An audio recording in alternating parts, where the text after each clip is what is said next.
التي مفروض عليها عقوبات دولية.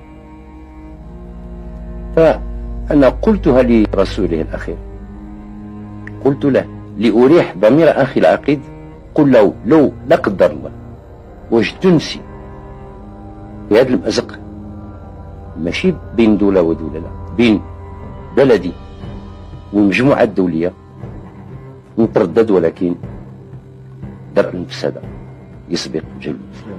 خاصة هذا جلالة الملك بعد أن قمتم بجهود كبيرة على الصعيد الدولي وزيع بعضها، وفي بعض الآخر حسب ما علمت أنه جهود سرية متواصلة قام فيها بها المغرب في سبيل إيجاد مخرج. ولا زالت متواصل، ولا زالت متواصل، لا زالت. وحينما أقول تسليم،